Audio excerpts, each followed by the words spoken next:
வானம் பூமி கூட ஒழியுங்க, ஆனா இந்த பைபிள் இருக்கிற எழுத்துல ஒரு உறுப்பு கூட மாறாது. ஆபிரகாம் கிட்ட சொல்றாரு, படிக்கலாம் ஆதியாகமம் 12ஆம் அதிகாரம்.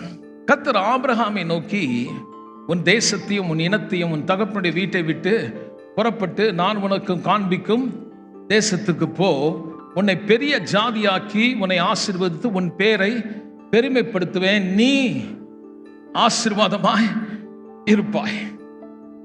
God is telling this man, leave your house, change your environment. உங்க சூழ்நிலையை நீங்க இருக்கிற இடத்தை விட்டு அல்லது பெர்ஸ்பெக்டிவ், நீங்க இவ்வளவு நாள் பார்க்கிற விதத்தை மாத்தணும்.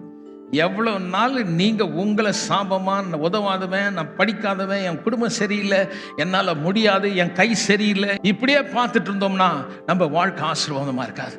நீங்க பார்க்கிற விதத்துல பார்க்கணும். Change your perspective. கண்ணோட்டத்தை பார்த்து பாருங்க. இப்ப என்ன சொல்றேன்னா, இந்த வீட்டில் உட்கார்ந்து இருந்தானா உன் கை கால் நல்லா இருக்குது, ஆனா உன் கையை காலைய முடமாக்கிடுவான்.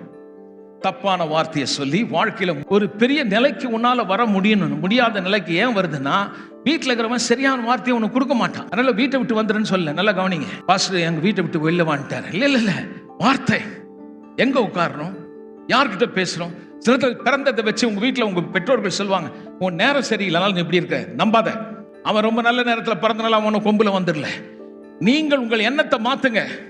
நீங்கள் மட்டமானவர்கள் அல்ல, நீங்கள் சபிக்கப்பட்டவர்கள் அல்ல, நீங்கள் தோல்விக்காய் பிறந்தவர்கள் அல்ல. என் தேவனாலே நீங்கள் மறுபடியும் பிறந்தவர்கள். ஒரு காலத்தில் நான் பாவத்தின் கீழ் இருந்தேன், ஆனால் இப்பொழுது நான் மறுபிறப்பை பெற்றேன். I am born again. நான் மறுபடியும் பிறந்தேன். மதம் மாறல, என்ன ஆயிட்டேன், நான் மறுபடியும் பிறந்தேன். I am born again. I am a new creature. நான் கிறிஸ்துவுக்குள் ஒரு புது சிருஷ்டி. பழையவைகள் ஒழிந்து போயின.